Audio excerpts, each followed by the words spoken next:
तोंडाला चव नसली की अशी मस्तपैकी आंबट गोड ताकाची कढी करायची. ह्यात काय जास्त उलाढाली करत बसायचं नाही. मस्तपैकी ताक असते, ताकाला बेसन पीठ लावून ठेवायचं.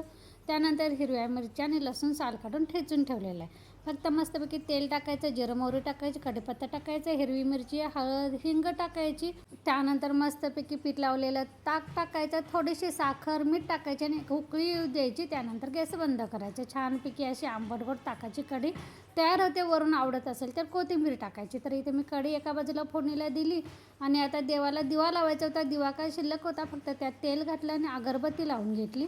आमटी आज बनवायला लागणार नव्हती कारण सकाळची मसूर केलेली शिल्लक होती, ती गरम करायला ठेवली.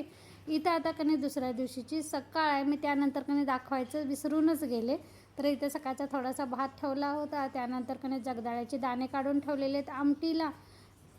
शिळी फुलं मी कचऱ्यात टाकून न देता अशी झाडाच्या खाली टाकते, म्हणजे खत पण होते आणि त्याचं पावित्र्य पण टिकून राहतं. तर इथं हे बघा, मध्ये जो किचनमधला टेबल ठेवलेला आहे मधल्या रूममध्ये, त्या टेबलामध्ये हे सगळं माझं जादाचं शिल्लकचं होतं का नाही धान्य, ते मी ठेवायचं. ते आता काढलेलं आहे. ते आता सगळं भरून ठेवते. हळद वगैरे गावाकडची असते, ते मी जास्तच आणून ठेवते.